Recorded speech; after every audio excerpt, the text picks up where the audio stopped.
नमस्कार, देवभूमि समाचार देख रहे हैं आप। आपके साथ मैं हूं स्वीटी दीक्षित। रुक करेंगे बुलेटिन की और बता दें कि देहरादून से बड़ी खबर आ रही है। मुख्यमंत्री धामी आज करेंगे उत्तरकाशी का दौरा। रामलीला मैदान में दीदी भूली महोत्सव का करेंगे शुभारंभ।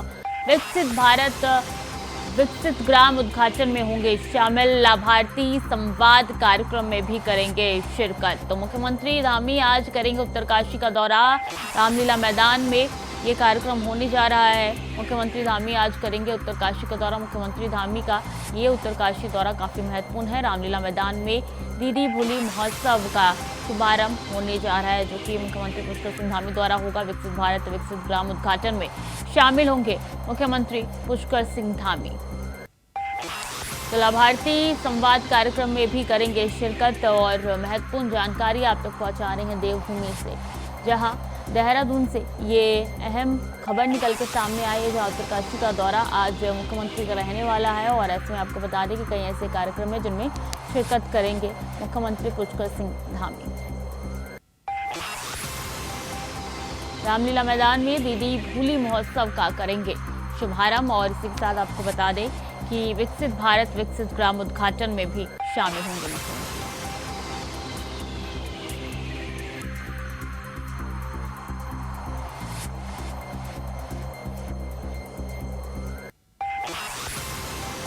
देहरादून से अहम जानकारी, जहां सीएम धामी का आज उत्तरकाशी दौरा रहने वाला है। कार्यक्रम में शिरकत करने के लिए उत्तरकाशी जाएंगे मुख्यमंत्री का ये दौरा काफी महत्वपूर्ण। बता दें कि मुख्यमंत्री धामी आज उत्तरकाशी जाएंगे और ऐसे में आपको बता दें रामलीला मैदान में दीदी भूली महोत्सव का शुभारंभ करेंगे सीएम पुष्कर सिंह धामी।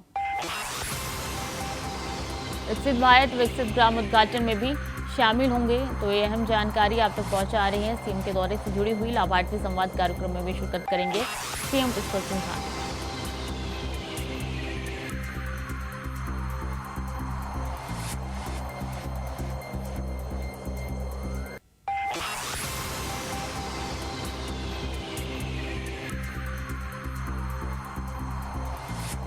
अभय कैंतुरा हमारे साथ जुड़ चुके हैं ज्यादा जानकारी के लिए। अभय, उत्तरकाशी का दौरा किन महीनों में है मुख्यमंत्री का?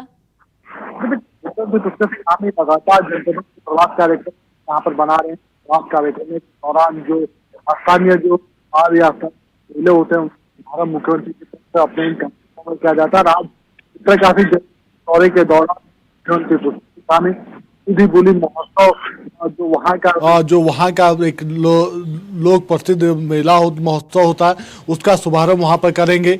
इस दौरान जो स्थानीय जनता वहाँ पर आएगी, उस स्थानीय जनता को मुख्यमंत्री की तरफ से उनको अपना संबोधन वहाँ पर सुनाया जाएगा। सबसे बड़ी बात है कि जो सौगातें वहाँ पर मुख्यमंत्री की तरफ से दी जाएगी और राज्य में या जनपद में जो विकास कार्यों की होगी वो सौगात वहाँ पर मुख्यमंत्री की तरफ से दी जाएगी। इसके अलावा जो विभिन्न विभागों के जो स्टॉल वहाँ पर लगे होंगे, भारत संकल्प विकसित भारत संकल्प यात्रा जो इस समय पूरे प्रदेश में चल रही है, उन स्थलों का निरीक्षण भी मुख्यमंत्री पुष्कर सिंह धामी वहां पर करेंगे।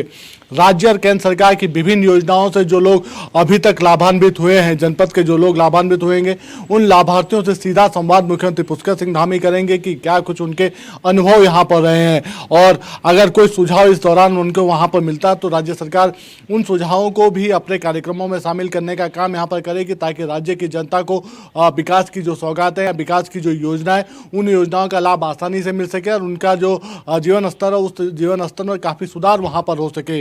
मुख्यमंत्री पुष्कर सिंह धामी लगातार अपने जनपद प्रवास कार्यक्रमों के दौरान जनता से भी सीधा संवाद वहां पर करते हैं। तो ऐसे में जब दीदी भूली महोत्सव में मुख्यमंत्री पुष्कर सिंह धामी वहां पर संवाद वहां पर शिरकत करेंगे, तो जो स्थानीय जो लोग होंगे, उन लोगों की जो मांगे होंगी, उन मांगों पर मुख्यमंत्री की तरफ से उन्हें बड़ी सौगात वहां पर दी जा सकती है। उनसे सीधा संवाद किया जा सकता है, क्योंकि उत्तरकाशी जनपद राज्य का दूरस्थ जनपद है, सीमावर्ती जनपद है, जो अंतर्राष्ट्रीय सीमाओं को छूने वाला जनपद है। तो ऐसे में वहां पर जो लोगों की जो समस्या है, उन समस्याओं का कैसा समाधान वहां पर किया जा सकता है, विकास की योजनाओं को कैसे धरातल पर उतारा जा सकता है, जनता की जो प्रमुख जो मांगे होंगी, खासतौर पर उत्तरकाशी जनपद से जुड़ी जो मांगे होंगी, उन मांगों को भी सुनने का काम मुख्यमंत्री की तरफ से यहाँ पर किया जाएगा। तो ये कहा जा सकता है कि मुख्यमंत्री पुष्कर सिंह धामी का उत्तरकाशी जनपद का दौरा कई मायनों में अहम है और विकास के लिहाज से भी अहम इसलिए भी समझा जा सकता है क्योंकि अधिकारियों की सामने जब जनता से मुख्यमंत्री पुष्कर सिंह धामी संवाद कहाँ पर करेंगे, तो जो विकास की योजनाएं अभी तक धरातल पर उतरी है, उन योजनाओं का लाभ कितना जनता को मिल रहा है, जो आगामी योजना सरकार की तरफ से संचालित की जा रही है क्या वो धरातल पर उतर रही है, तो उसका सीधा फीडबैक मुख्यमंत्री पुष्कर सिंह धामी को वहां पर मिलेगा। अधिकारियों को भी निर्देशित करने का काम मुख्यमंत्री पुष्कर सिंह धामी की तरफ से किया जाएगा कि किस प्रकार से जिला प्रशासन और बेहतर काम वहां पर कर सकता है, ताकि जो जनता के जो सब उम्मीदें हैं, जनता के जो सपने हैं वो पूरे हो सके। तो ये मुख्यमंत्री पुष्कर सिंह धामी का काफी उत्तरकाशी जनपद का दौरा कई मायनों में अहम दौरा कहा जा सकता है, क्योंकि विकास अगर दूरस्थ क्षेत्रों से होता है तो फिर राज्य चौमुखी विकास की ओर तरक्की करता है, और जो राज्य सरकार ने जो लक्ष्य चुना उस विकसित उत्तराखंड के लक्ष्य को पाने में और आसानी वहां पर मिल सकती है। जी, अभी लाभार्थी संवाद कार्यक्रम भी होने जा रहा है, काफी जरूरी हो जाता है कि जो भी योजना का लाभ जो है वो बाकी लोगों को मिले, उसका फीडबैक ले, तभी तो पता चलेगा आगे किस तरीके से प्लानिंग करनी है, और योजनाएं अगर बदलाव करनी है तो बदलाव भी जरूरी है। तो इस कार्यक्रम में क्या महत्वपूर्ण? जी बिल्कुल, यह समझा जा सकता है कि जो विकसित भारत संकल्प यात्रा इस समय चल रही है, जिसमें सीधे तौर पर जो राज्य और केंद्र सरकार की जो उपलब्धियां होती है, जो योजनाएं, जन कल्याणकारी योजनाएं होती है, उनके स्टॉल विभिन्न विभागों की तरफ से वहां पर लगाए जाते हैं। जिस विभाग की जो योजना होगी उसका स्टॉल वहां पर लगेगा। मुख्यमंत्री पुष्कर सिंह धामी उन स्टॉलों का निरीक्षण करेंगे, उनसे जो संबंधित जो कर्मचारी वहां पर होंगे उनसे बातचीत करेंगे कि किस प्रकार की योजना है और जनता किस प्रकार से उस योजना का लाभ वहां पर ले सकती है। अभी तक जो लाभार्थी उन योजनाओं का लाभ ले चुके हैं, उनके जो सुझाव होंगे, उनका जो अनुभव होगा, उस अनुभव को सुनने का काम उनका मुख्यमंत्री की तरफ से वहां पर किया जाएगा।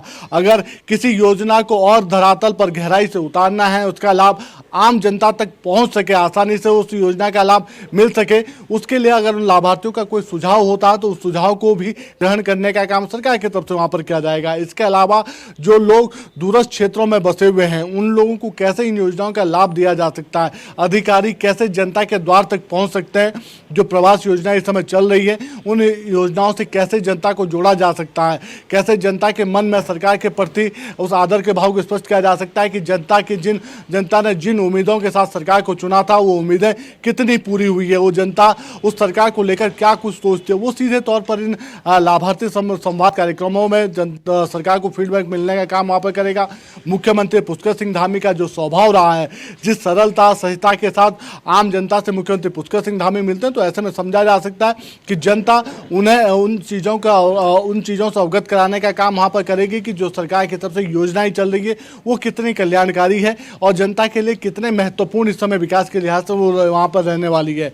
उन सब चीज़ों को जानने का काम वहाँ पर होगा। तो ये समझा जा सकता है कि मुख्यमंत्री पुष्कर सिंह धामी अपने दौरे के दौरान जो उत्तरकाशी जनपद के जो लोग होंगे उनको सौगात देने का काम भी करेंगे, जो सरकार की योजनाएं उन योजनाओं पर फीडबैक भी लेंगे और अधिकारियों को दिशा निर्देशित करने का भी काम करेंगे, ताकि अधिकारी अपनी कार्यशैली में बदलाव लाए और जनता की जो समस्याएं उन समस्याओं का प्राथमिकता के आधार पर निस्तारण कर सके। जी, फिर उत्तरकाशी से कब रवाना होंगे सीएम, उसके बाद का क्या कार्यक्रम? तो बिल्कुल, मुख्यमंत्री पुष्कर सिंह धामी अब से कुछ देर बाद उत्तरकाशी में वहां पर पहुंचेंगे और लगभग 3 से 4 घंटे का कार्यक्रम मुख्यमंत्री पुष्कर सिंह धामी का वहां पर रहने वाला है। और इस दौरान ये कह सकते हैं कि विभिन्न जो यानी दीदी बोली जो महोत्सव है, उस महोत्सव में तो सीधे तौर पर संवाद होगा, अधिकारियों से भी विकास कार्यों की समीक्षा मुख्यमंत्री पुष्कर सिंह धामी वहां पर करेंगे, जनता से सीधा संवाद करेंगे। तो ये समझा जा सकता है कि इस दौरान बहुत सारी सौगातें मुख्यमंत्री की तरफ से वहां पर स्थानीय जनता को भी दी जा सकती है, और जो उत्तरकाशी जनपद की जो प्रमुख जो मांगे होंगी, इस समय जो विधायक वहां पर उन मांगों को अपना प्रेजेंट करने का जो काम वहां पर करेंगे, उस पर भी सरकार क्या कुछ सौगात दे सकती है, उस पर भी बातचीत वहां पर रहेगी। तो लगभग 3 से 4 घंटे का कार्यक्रम मुख्यमंत्री पुष्कर सिंह धामी का रहने वाला है, और कोशिश यही है मुख्यमंत्री पुष्कर सिंह धामी की कि आने वाले दिनों में राज्य की जनता और विकास के क्षेत्र में आगे बढ़ सके, जनता को विकास की योजनाओं का लाभ मिल सके, और उसके लिए जो सरलीकरण समाधान का जो रास्ता अभी तक सरकार की तरफ से अपनाया गया, उसमें और किस प्रकार से बदलाव वहां पर किया जा सकता है, उन सब चीजों को लेकर बातचीत होगी। जी बिल्कुल, अभी बने रहिए हमारे साथ, आगे भी आपका रुख करेंगे।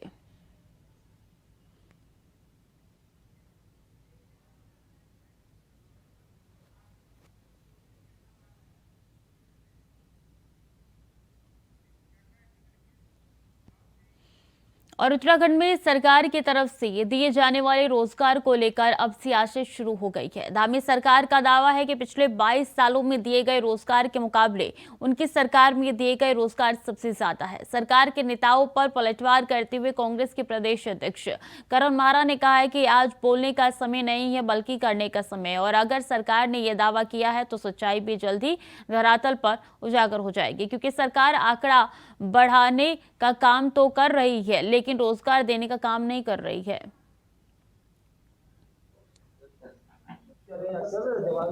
कि 7 लाख लोगों को रोजगार देने की बात हुई, होर्डिंग लगे थे, कहाँ है वो 7 लाख रोजगार? हमारे पहाड़ में कहावत है, मड्डू फोकेल, मड्डू जानते हैं आप? मिनट, मड्डू फोकेल अभी देखेल, मडुआ गिरेगा तो अपना आप दिखाई देगा, कहते हैं ना। कुछ दिनों में सारी चीजों की सच्चाई सामने आ जाएगी, कितने रोजगार मिले, कितने पक्के थे, कितने। आज तो यह हाल हो रहा है कि जो सीईओ या कोई भी अधिकारी जब जिसका अपॉइंटमेंट लेटर दे रहा है उसको भी मुख्यमंत्री अपने हाथ से दे रहे। तो इस तरीके से अगर आंकड़े बढ़ाए जाएंगे तो निश्चित ही किसी भी आंकड़े को छुआ जा सकता है। अभी लगातार हमारे साथ बने हुए हैं। अभी देखिए, अब रोजगार पे राजनीति होने लगी है देवभूमि में। बिल्कुल, ये समझा जा सकता है कि इस समय उत्तराखंड में जिस प्रकार से भर्तियां चल रही है, जो भर्तियां यहाँ पर सरकार की तरफ से खोलने का काम यहाँ पर किया जा रहा है, वो राज्य के युवाओं को रोजगार देने का काम यहाँ पर कर रही है। बड़ी सौगातें युवाओं को देने के लिए यहाँ पर हो रही है, लेकिन चुनावी वर्ष है तो ऐसे में हर चीज़ पर सियासत होना यहाँ पर आम बात कही जा सकती है। और जिस प्रकार से विपक्ष अब रोजगार को लेकर सवाल खड़े कर रही है तो उस पर सीधे तौर पर विपक्ष की तरफ से उन सब चीज़ों की सच्चाई जनता के सामने उजागर करने का बात भी यहाँ पर कही जा रही है। ये कह सकते हैं कि पिछले 2.5 सालों, लगभग 2 साल से ज़्यादा का कार्यकाल मुख्यमंत्री पुष्कर सिंह धामी को अपने सत्ता में रहते हुए हो चुका है। उनकी तरफ से विभिन्न विभागों में जो भर्ती यहाँ पर खोली गई है, जो भर्तियाँ यहाँ पर खोली गई है, उसमें अभी तक हजारों लोगों को रोजगार यहाँ पर मिल चुका है। और सरकार का जो दावा है वो यही है कि पिछले 21-22 सालों में जो राज्य की जो सरकारें सत्तासीन रही है उनमें जितने रोजगार अभी तक मिल पाए हैं उससे ज़्यादा रोजगार देने का काम धामी सरकार ने यहाँ पर किया है। और ये सिर्फ एक छोटे से कार्यकाल के दौरान हुआ। और विपक्ष इस बात को यहाँ पर इशू बनाने का काम कर रहा है, एक बड़ा मुद्दा बनाने का काम कर रहा है कि सरकार जो दावे कर रही है रोजगार देने को लेकर वो धरातल पर कहीं पर उतरते हुए नजर नहीं आते हैं। क्योंकि आज भी राज्य का जो युवा है वो सड़कों पर अपने रोजगार के लिए, अपने लिए रोजगार देने की मांग को लेकर आंदोलनरत नजर आ रहा है। लगातार जो पिछले दिनों जो भर्तियां सरकार की तरफ से खोली गई थी उन भर्तियों में घोटाला यहाँ पर हुआ था, जिसके चलते कई भर्तियां यहाँ पर स्थगित हुई थी। लेकिन सरकार की तरफ से उन सब चीज़ों पर कोई सफाई यहाँ पर नहीं दी जा रही है, ना ही उन सच्चाइयों को बताने का काम किया जा रहा है कि जो आरोपी इस पर पकड़े गए थे उनके लिए क्या कुछ सजा का प्रावधान यहाँ पर रखा गया है, उन्हें किस प्रकार की सजा दे रही है। तो ऐसे में समझा जा सकता है कि चुनावी वर्ष में इस रोजगार को लेकर बड़ा जो विषय बन रहा है, जो चुनावी मुद्दा यहाँ पर बन सकता है, उसको लेकर आरोप प्रत्यारोप की राजनीति शुरू हो चुकी है। बीजेपी हो या कांग्रेस, दोनों ही एक दूसरे पर आरोप प्रत्यारोप लगाते हुए नजर आ रहे हैं। और अब देखना यह होगा कि जो राज्य का युवा है वो किस दल के साथ अपने आप को यहाँ पर समर्पित करने का काम करता है, अपने आप को जोड़ने का काम करता है, ताकि जो उसके हित की बात भी यहाँ पर रह सके और उनको रोजगार भी यहाँ पर मिल सके। लेकिन इतना जरूर कहा जा सकता है कि मुख्यमंत्री पुष्कर सिंह धामी की तरफ से जो रोजगार की बातें अभी तक कही गई थी उस पर सरकार खरी उतरती हुई नजर आ रही है और विपक्ष लगातार इन सब चीजों को आरोप लगाता हुआ नजर आ रहा है। जी, विपक्ष कह रहे सिर्फ आंकड़े बढ़ाने का काम कर रही है मौजूदा सरकार, धरातल पे कुछ भी नजर नहीं आ रहा है। देखिए, मुख्यमंत्री पुष्कर सिंह धामी का सीधे तौर पर यह कहना है कि अभी जो इन्वेस्टर समिट यहाँ पर हुआ था उस इन्वेस्टर समिट पर जो निवेशक यहाँ पर आए थे उनकी तरफ से भी जो निवेश करने का काम यहाँ पर किया जा रहा है उसमें भी सरकार की प्राथमिकता रोजगार परक उद्योगों को स्थापित करने की होगी। यानी जो सबसे ज़्यादा रोजगार देने का काम यहाँ पर करेगा, राज्य के युवाओं को रोजगार देने का काम करेगा, उन उद्योगों को पहले प्राथमिकता यहाँ पर दी जाएगी। इसके अलावा विभिन्न विभागों में जो रिक्त पद जो बचे हुए हैं उन रिक्त पदों की भर्तियां भी निकालने का काम सरकार की तरफ से यहाँ पर किया जा रहा है। लेकिन इतना जरूर कहा जा सकता है कि हर विषय पर एक तकनीकी पेंच यहाँ पर आता है कि राज्य के जो संसाधन है उन संसाधनों में कितना रोजगार सृजित करने के अवसर यहाँ पर दिए जा सकते हैं।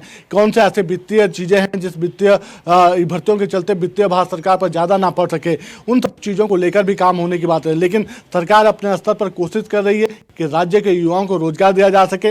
वो रोजगार किसी भी क्षेत्र में हो सकता है। यानी अगर सरकारी नौकरियों के अलावा भी दूसरे जो स्वरोजगार के क्षेत्र उनको भी अगर जोड़ने का काम सरकार की तरफ से किया जाता है तो फिर ये समझा जा सकता है कि राज्य के युवाओं को आत्मनिर्भर बनाने का काम सरकार की तरफ से किया जा रहा है। लेकिन चुनावी वर्ष होने के नाते विपक्ष की तरफ से इस रोजगार को बड़ा मुद्दा यहाँ पर बनाया जा रहा है और राज्य के उन आंकड़ों को निकालने का काम विपक्ष की तरफ से किया जा रहा है कि राज्य के भीतर युवाओं की जो बेरोजगार युवाओं की जो फौज खड़ी हो रही है वो सरकार की नीतियों के चलते हो रही है, क्योंकि सरकार रोजगार नहीं दे पा रही है। लेकिन सरकार अपने स्तर पर कार्य कर रही है। अब देखना यही होगा कि चुनाव के इस समय में जो राज्य का जो युवा है वो किसके साथ यहाँ पर खड़ा होता है और क्या कुछ अपने लिए सोचता है। जी ठीक है भैया, बहुत बहुत शुक्रिया आपका तमाम जानकारियों के लिए।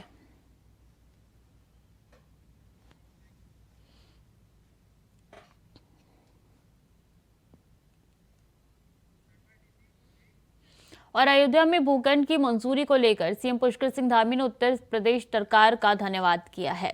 उन सभी दोनों भूखंड में उत्तराखंड सरकार अपना गेस्ट हाउस बनाएगी, जिससे उत्तराखंड के यात्रियों को अयोध्या में मूलभूत सुविधाएं मिल सके। इसके साथ ही सीएम ने 22 जनवरी से पहले होने वाले कार्यक्रम भी लोगों से साझा किए। मंदिर उद्घाटन के दीप उत्सव सहित उत्तराखंड के सभी घाटों और मुख्य स्थान पर सफाई अभियान चलाया जाएगा। सभी विभागों को निर्देश दे दिए गए हैं कि 22 जनवरी को राज्य में राम राज्य आने पर विभिन्न कार्यक्रमों का आयोजन हो।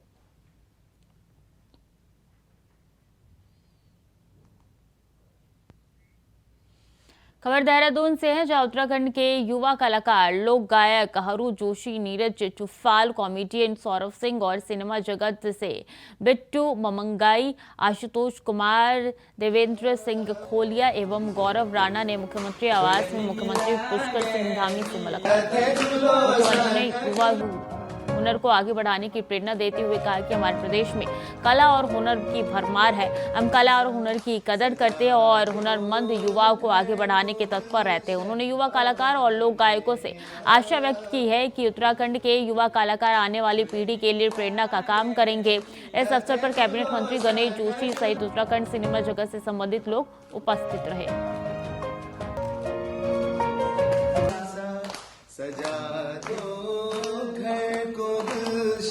अवध मेरा छोड़नी लागे झूलो संग। और खबर देहरादून से है, जहां उत्तराखंड एसटीएफ टीम ने 2022 में कैबिनेट मंत्री प्रेमचंद अग्रवाल के रिश्तेदार के घर में डकैती को अंजाम देने वाले गिरोह के मास्टरमाइंड को मेरठ से गिरफ्तार किया, जिसकी तलाश यूपी, हरियाणा, दिल्ली और राजस्थान में पुलिस कर रही थी। वहीं देहरादून पुलिस मामले में पहले ही गिरोह के 8 आरोपियों को गिरफ्तार कर चुकी है। बीते दिन एसटीएफ ने मेन आरोपी को गिरफ्तार कर लिया, जिस पर पुलिस मुख्यालय की ओर से 2 लाख रुपए का इनाम घोषित था। आरोपी के खिलाफ 2 दर्जन से अधिक मुकदमे विभिन्न राज्यों में दर्ज थे। देखिए, अक्टूबर 2022 में डोईवाला देहरादून क्षेत्र में एक बड़ी डकैती की घटना हुई थी, जिसमें कि पूर्व में डिस्ट्रिक्ट पुलिस के द्वारा 8 अभियुक्तों को गिरफ्तार किया गया था। इसमें से 2 अभियुक्त जो थे वो लगातार फरार चल रहे थे पिछले लगभग 1.5 साल से, और इन दोनों के ऊपर पुलिस मुख्यालय द्वारा 2 लाख रुपए का इनाम किया गया था। इनमें से एक अभियुक्त ने कुछ समय पूर्व माननीय न्यायालय में आत्मसमर्पण कर दिया था, लेकिन दूसरा अभियुक्त लगातार फरार चल रहा था। इसमें हमारी एसटीएफ की टीम पिछले लगभग 1.25 साल से, जब से घटना हुई थी तब से इस पर काम कर रही थी, इसको पकड़ने की कोशिश कर रही थी। बाकी राज्यों की पुलिस और एसटीएफ भी लगातार काम कर रही थी और इसको पकड़ने की कोशिश में लगी हुई थी। और अंकिता भंडारी केस और महिला सशक्तिकरण को लेकर कांग्रेस प्रदेश अध्यक्ष करण महाना ने राज्य सरकार पर कई गंभीर आरोप लगाए हैं, जिसका पलटवार करते हुए बीजेपी के प्रदेश अध्यक्ष महेंद्र भट्ट ने कहा कि कांग्रेस मुद्दाहीन पार्टी है। अंकिता भंडारी केस न्यायालय में चल रहा है, ऐसे में कांग्रेस अंकिता के परिवार के दुखों का सहारा लेकर राजनीति खेलने का कार्य कर रही है। दरअसल कांग्रेस प्रदेश अध्यक्ष करण महाना ने प्रेस वार्ता कर अंकिता भंडारी के पिता का पत्र मीडिया से मुखातिब किया था, जिसमें रिसोर्ट के वीआईपी का नाम उजागर था। पत्र में वीआईपी के तौर पर बीजेपी और आरएसएस के वरिष्ठ नेता अजय कुमार का नाम सामने आया है, जिसके बाद कांग्रेस ने भाजपा नेता पर उच्च स्तरीय जांच की मांग की है, लेकिन भाजपा संगठन इसको कांग्रेस का राजनीतिक एजेंडा बता रही है। आपको बता दें कि प्रदेश अध्यक्ष करण महाना ने प्रदेश भर में 14, 15, 16 को अंकिता भंडारी न्याय यात्रा जो है वो निकालने जा रही है। जब कोई दल मुद्दा विहीन हो जाता है तो उन मुद्दों को लेता है जिनका आधार नहीं है। अगर न्यायालय में विषय चल रहा है, आपको कोई बात अपने न्यायालय में रखे, आप सार्वजनिक बातों करके आखिरकार क्या मैसेज है उसको? अब तो मैं कहता हूँ कांग्रेस के उस बिटिया का अपमान करने में उतर आए हैं। उनकी मां बिटिया का अपमान हो रहा है। और देहरादून में WAKS रेन बुकन कराटे की अंतर्राष्ट्रीय प्रतियोगिता का आयोजन शकुन अकादमी में हुआ, जिसमें कई देशों के खिलाड़ियों ने हिस्सा लिया। इसमें छोटे छोटे बच्चों ने भी कराटे चैंपियन में अपना हुनर दिखाया। प्रतियोगिता में रशिया, भारत, नेपाल, क्रोएशिया की टीम ने प्रतिभाग किया। प्रतियोगिता में 400 खिलाड़ियों ने हिस्सा लिया। रशिया के आए हुए कोच को 7वां डैन ब्लैक बेल्ट दी गई, तो वहीं मुक्तिपदा सतपति को अंतर्राष्ट्रीय रेफरी के उपाधि दी गई। कार्यक्रम में अतिथि पूर्व फॉरेस्ट चीफ जयराज ने सबको शुभकामनाएं दी। मैं इसको बहुत बड़ी उपलब्धि मानता हूं इस संगठन की, जिसने एक इंटरनेशनल लेवल की यहाँ पे एक कराटे चैंपियनशिप ऑर्गेनाइज करी है। और जैसा कि मुझे बताया भी गया, यहाँ पे रशियन टीम आई है, नेपाल से भी लोग हैं और कई सारी कंट्री के और भी आने थे, पर कदाचित वो नहीं आ पाए। तो मैं समझता हूँ कि बहुत बड़ी ये एक उपलब्धि है इस ऑर्गेनाइजेशन के लिए, जिसने इसको ऑर्गेनाइज किया है। और ख़ास तौर से जो प्रेसिडेंट हैं अमित भट्ट और उनकी जो टीम है, मैं उनको बहुत बहुत बधाई देता हूँ इस बात के लिए। और मैं ये भी थोड़ा सोचता हूँ कि हमारा जो स्पोर्ट्स डिपार्टमेंट है गवर्नमेंट का, उसको भी ऐसे जो इवेंट्स हैं और ऐसे जो ऑर्गेनाइजेशंस हैं जो अपने दम पे सब कर रहे हैं, उनसे हाथ मिलाना चाहिए और उनसे कोऑपरेट करना चाहिए। नेपाल, क्रोएशिया, आपका रशिया, इंडिया, कुछ और कंट्रीज़ थे, पर अनफॉर्चुनेटली उनको वीज़ा में प्रॉब्लम रही, वो नहीं आ पाए हैं। ये हमारा सेकंड इंटरनेशनल इवेंट है और इसमें आप देख रहे हैं मोर देन 500 स्टूडेंट पार्टिसिपेट कर रहे हैं ऑल ओवर इंडिया से या इंडिया के बाहर की कंट्रीज से। 25 साल से हमारी ऑर्गेनाइजेशन इंडिया में काम कर रही है और उसी का ये मतलब दूसरा इवेंट है international. We came here first time only. We liked India very much. We were in Agra, in Delhi, many saint places. Came here. Yesterday we are in Ganga, in Haridwar. We liked very much. The organization is the best because we organize also international competitions in Russia and in many countries, but India is very best. और प्रदेश की पहली योग नीति को जल्द ही cabinet की मंजूरी मिल सकती है। आयुष विभाग को 50 से अधिक लोगों को सुझाव मिले हैं। योग को बढ़ावा देने के लिए अच्छे सुझावों को नीति में शामिल किया जाएगा। आपको बता दें कि उत्तराखंड में जल्द ही विभाग की तरफ से योग नीति को लेकर काम शुरू किया जाएगा और उत्तराखंड देश का पहला राज्य होगा जो योग को लेकर अपने नीति तैयार करेगा। मुख्यमंत्री धामी ने उत्तराखंड को दुनिया का सबसे अच्छा योग डेस्टिनेशन बनाने के लिए नीति का प्रस्ताव कैबिनेट में लाने के लिए निर्देश दिए हैं। आयुष विभाग ने पहली बार योग नीति का प्रस्ताव तैयार किया है। इस नीति के तहत योग और नेचुरोपैथी आध्यात्मिक में बुनियादी ढांचा बनाने के लिए प्रदेश सरकार अधिकतम 50% सब्सिडी देने की तैयारी कर रही है। इसके अलावा इस नीति के तहत आयुष हेल्थ वेलनेस सेंटर और स्कूलों में योग को बढ़ावा दिया जाएगा।